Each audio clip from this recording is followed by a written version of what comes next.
Hello, Namaskar, Jai Hind to all of you. Today we are going to discuss a very important segment that is about the energy. But before we proceed, you are very warm welcome in this platform of the Think Beyond Noise. आप सभी का Think Beyond Noise में स्वागत है. In this video, we will discuss that is the what is the biofuel, because of the recently in the 2 days before, that is the 10 August 2022, World Biofuel is celebrated across the world, including India also. Why? Because to raise the awareness about the non-conventional source of the fuel. What is the non-conventional? There are two types of the fuel. That is, first is the conventional, or second is non-conventional. Conventional means that is used in the tradition, means so many people use this type of the fuel, is categorized as the conventional fuel, paramparikh fuel.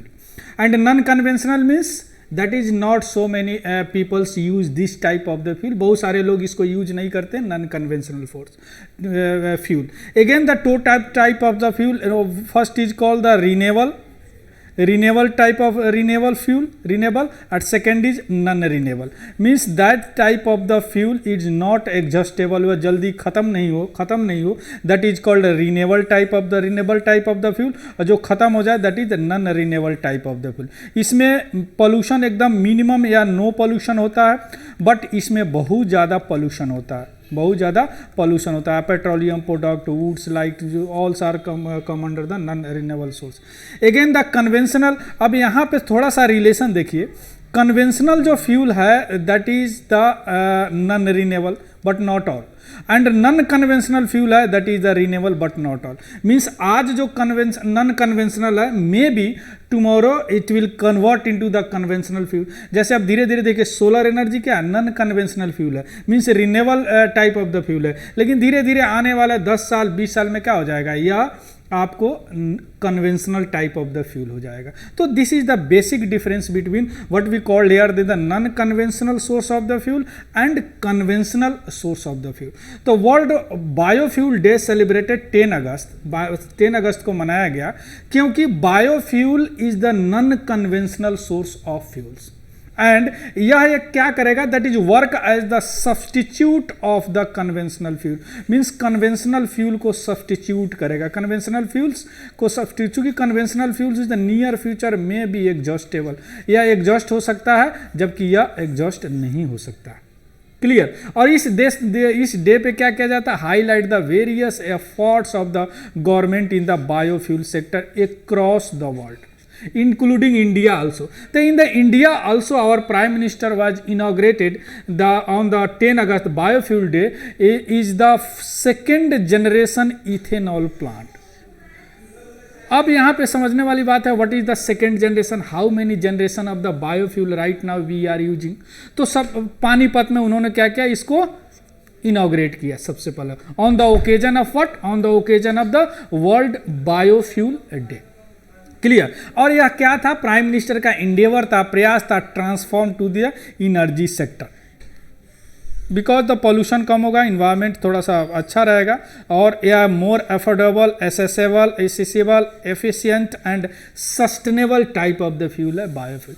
First we need to have knowledge regarding the what is the biofuel. हम लोग को समझना biofuel क्या होता है, उसके बाद हम समझेंगे कि बायोफ्यूल का जनरेशन क्या होता है. तो फर्स्ट यहाँ कीवर्ड क्या हो गया, सबसे हम समझेंगे what is the biofuel. Then हम लोग समझेंगे types of biofuels.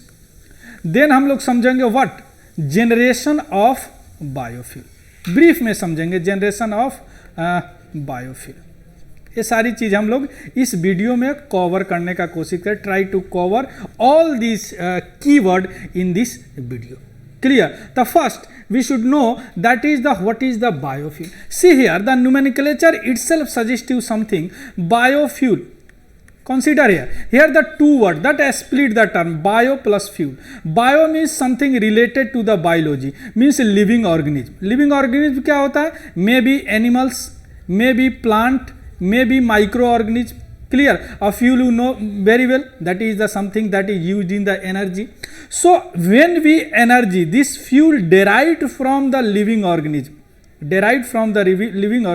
is called biofuel. Simple. is called biofuel. Here I write the fuel derived from the biomass of plant or animal waste, both are the living organism, is known as the biofuel.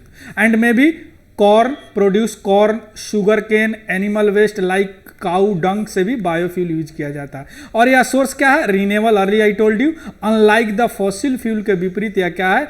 यह renewable. Fossil fuels means petroleum product, जीवाश्म fuel, petroleum product, oils are come under the fossil fuels. So the petroleum product, coal, natural gas, oils are combinedly called as the fossil fuels, come under the renewable source of energy. और दो most commonly used biofuel है ethanol और biodiesel. And आपने देखा होगा news में E10, E20, E25, ये क्या है? इथेनॉल का परसेंटेज है the blend with the petrol. जैसे गवर्नमेंट का भी स्कीम चलता है E10, E20, मीन्स 1 लीटर जितने भी पेट्रोल हो उसमें 20% इथेनॉल ब्लेंड करके आप चलाएंगे. इससे क्या होगा? मिनिमम पॉल्यूशन होगा, mean carbon dioxide, carbon monoxide minimum release होगा by the fuel. When the fuel burn inside the vehicle that release the so many what we call the gases which is the degrade our the environment. वो हमारे environment के लिए अच्छा नहीं होता है. Clear. Next, common type of the biofuel याद रखिएगा, बायो इथेनॉल, इथेनॉल भी इसको बोलते हैं. ये बायोफ्यूल का बायो ब्यूटेनॉल, बायोगैस, बायोडीजल्स और are the common type of the biofuels. Is a very important, you should remember as for your examination. Clear. Next देखिए, बायोफ्यूल किससे निकलता है? ये भी बड़ा इंपॉर्टेंट है. सोयाबीन से निकलता है, कॉर्न से निकलता है, शुगर केन से, शुगर बीट से, switch grass, jatropha, camelina, algae, ये सबसे बायोफ्यूल आप डेराइव कर सकते हैं. Cassava, palm oil, certain fungi, animals fat, agriculture waste, oils are the biofuel feed stock. इसको बोलते हैं बायोफ्यूल फीड स्टॉक. क्लियर.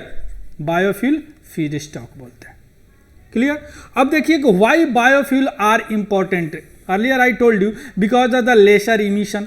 जो पॉल्यूशन है, पॉल्यूटेंट जो गैसेज है उसका लेसर इमिशन होता है. जैसे CO2 हो गया, CO हो गया, SOx हो गया, NOx हो गया, इसका NOx हो गया, इसका रिलीज बहुत कम होता है. रेडली अवेलेबल, आराम से अवेलेबल होता है because the agriculture related to our agriculture and our livestock से रिलेटेड है, तो आराम से यह होता है. रिनेबल मीन्स नॉट एग्जॉस्टेबल, या जल्दी ख़त्म नहीं होगा. एग्जॉस्टेबल, मिनिमम पोल्यूशन और the no pollution. Better energy balance, energy को बैलेंस करता है. हमारे पेट्रोलियम जो भी आज हम लोग पेट्रोलियम प्रोडक्ट और फॉसिल फ्यूल्स पर निर्भर है, तो so many money the invested to import the fuel, fossil fuel, उसमें भी बचत होगी, एनर्जी बैलेंस होगा. But not only this is the importance, that is the what we called here in the advantage of the biofuel, so many disadvantage of the biofuel. And one of the very very important disadvantage of biofuel, that is the raise few environmental issue. क्या है? देखिए, 1 litre आपको ethanol बनाने के लिए from the sugar can say 1 litre अगर ethanol बनाते हैं तो लगभग आपको 2860 लीटर वाटर की जरूरत पड़ेगी. And the growing demand of the biofuel, and इतनी वाटर की जरूरत पड़ेगी. और दूसरी बात कि बायोफ्यूल्स को अगर आप प्रमोट करेंगे तो यह क्या करेगा? हमारे क्रॉपिंग पैटर्न को थोड़ा सा यह डैमेज करेगा. चूंकि सारे लोग यहीं बायोफ्यूल उगाने लगेंगे और उसका कल्टीवेट करने लगेंगे, that always make the imbalance of our cropping pattern. I hope it is clear to all. Clear. Next, types of the biofuel. देखिए, 2 तरह के बायोफ्यूल होते हैं. एक को बोलते हैं प्राइमरी बायोफ्यूल, दूसरे को बोलते हैं secondary biofuel. Primary biofuel I write here, directly we can use as a fuel. As for example woods, जो हम लोग वुड्स हो गया, एग्रीकल्चरल वेस्ट हो गया, इसको हम लोग क्या करते हैं? Directly use as the source of heat, as the energy. अब वुड लाए, लकड़ी लाए, जला लिए as a source of the heat. Agriculture waste, पुआल वगैरह लाए, जला लिए as the agriculture, as the directly use, that is called the primary biofuel. But the secondary biofuel we can not use the directly as a fuel. Means first we use as a fuel, first we do something from this primary biofuel. Means अगर आप sugar cane से कुछ बनाना sugar cane से use करना चाहते हैं तो उसमें एक प्रोसेस आप यूज करेंगे दैट इज कॉल्ड फर्मेंटेशन। उसके बाद आपको इथेनॉल मिलेगा और इसे इथेनॉल से क्या करेंगे आप पेट्रोल में ब्लेंड करके गाड़ी चला सकते हैं। उसी तरह जो फैट है, सेलुलोज है, जट्रोफा है, पंगोमिया है, इसमें बहुत सारे फैट एलिमेंट्स होते हैं, लिपिड्स होते हैं। इसको ट्रांसस्टरिफिकेशन एक प्रोसेस यूज करेंगे तब ये हमको क्या देगा, बायोडीजल देगा और डीजल में ब्लेंड करके हम इसको यूज कर सकते हैं in the fuel as a source of energy. Clear. So यह हम क्या कर रहे हैं यहाँ पे, पहले शुगर केन से सबसे पहले हम जूस निकालते हैं, उस जूस को फर्मेंटेशन करते हैं, फिर इथेनॉल निकालते हैं। या फैट मटेरियल कोई हो गया, नीम सीड्स हो गया, जट्रोफा हो गया, पंगोमिया हो गया, उसमें बहुत फैट लिपिड मटेरियल बहुत ज़्यादा होता है। उस लिपिड मटेरियल को क्या बोलते हैं, ट्रांसस्टरिफिकेशन करते हैं। उसके बाद में बायोडीजल निकालते हैं। Biodiesel use in the diesel for the end use in the as a fuel in our vehicle. So ये क्या हो गया, सेकेंडरी बायोफ्यूल, या डायरेक्ट हमने यूज नहीं किया। This is the main difference between what we called your primary biofuel and secondary biofuel. अब थोड़ा सा देख लेते हैं what is the generation of the biofuel. See here, right now we are experiencing fourth generation of biofuel, but the third generation of biofuel right now in the infant stage in India. Develop country है, कुछ कर रहे हैं। Fourth generation की तो बात ही छोड़ी, अभी भी इन्फांट है हम लोग। Third generation, first generation means क्या, फर्स्ट जनरेशन में क्या करते हैं, जैसे हमने वुड्स हो गया, जैसे हमने शुगर केन ले लिया, शुगर केन, ये सारी चीज़ें जो एक क्रॉप है उसको और भी यूज किया जा सकता है। उस क्रॉप को हम use as the biofuel for the so many process. Second generation biofuel में क्या करते हैं, थोड़ा सा आगे बढ़े। यहाँ पे हम जो क्रॉप होता है ना उसको डायरेक्टली यूज नहीं करते, क्रॉप रेसिड्यू को यूज करते हैं। मीन्स क्रॉप का जो बचा हुआ भाग होता है जिसे हम फेंक देते हैं, उसका हम यूज करते हैं एज ए बायोफ्यूल। जैसे शुगर के, जैसे हम यहाँ पे मेज यूज करते थे और यहाँ पे क्या यूज करेंगे, मेज रेसिड्यू यूज करते हैं। जो मक्का दाना निकालने के बाद जो बच जाता है ना उसका यूज करेंगे।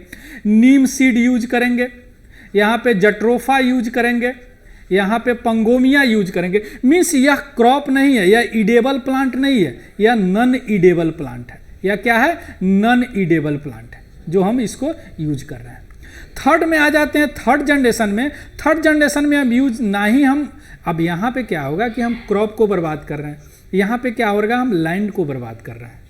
इस लैंड में जहां हम ये सब उगा रहे हैं जट्रोफा पंगोमिया, इस लैंड में हम कुछ और भी उगा सकते हैं। तो थर्ड जनरेशन में अलगी हम लोग यूज करते हैं। और अलगी आप जानते हैं कि algae is the most fastest growing plant on the earth है। एक्यूटिक में भी होता है, या जल में भी होता है और स्थल में भी होता है, और यह बहुत जल्दी हो जाए। और कंपेयर टू दिस इसमें लिपिड मटेरियल भी ऑन द वेट 70% ज़्यादा होता है।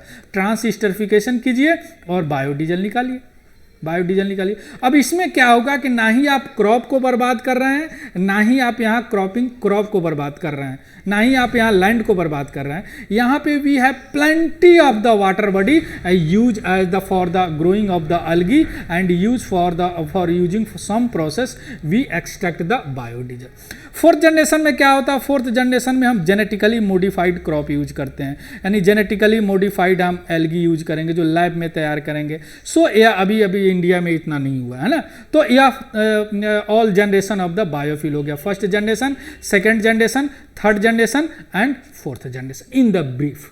क्लियर। यहाँ पे थोड़ा सा देख लीजिए, फर्स्ट जनरेशन लिखा हुआ मिलेगा, derived from the food crop like the wheat, sugar cane, soybean, biochemical method, fermentation जो हमने बताया। अब यहाँ पे produced by the non food crop, non edible plant. अब यहाँ पे भी प्रोसेस मिलेगा, बायोमास लिक्विड फ्यूल कंसेप्ट। यहाँ पे derived from the algae and other microbe, cultivable land is not required. यहाँ पे उतना एडवांस हो गया, that's why the generation change.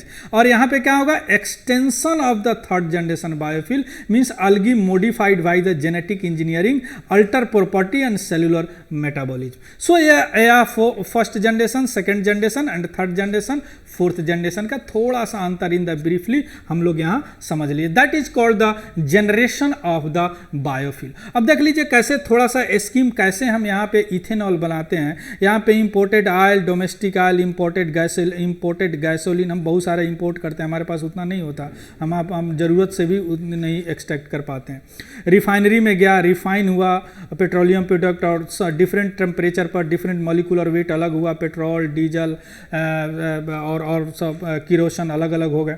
अब यहाँ पे हमने क्या किया कि ट्रांसमोडल फैसिलिटी है, यहाँ पे हमने बायोफ्यूल इसमें ब्लेंड किया, फ्यूल टर्मिनल है और यहाँ हमने यूज कर लिया एज ए डोमेस्टिक इथेनॉल और बायोफ्यूल। क्लियर। इसी तरह यहाँ पे बायोडीजल किया। बायोडीजल में भी हमने क्या किया, ट्रांसस्टरिफिकेशन प्रोसेस यूज किया। Earlier I told you, crude biodiesel में इसको मैंने ब्लेंड किया, रिफाइन किया और बायोडीजल में यूज किया और व्हीकल में एट लास्ट हम लोग यूज कर लेंगे, व्हीकल में यूज करें। This is the brief of what we call here in the news biofuel day. I hope it is clear to all. If you like this video and it is beneficial for your examination, please subscribe and like this show. Okay, thank you and have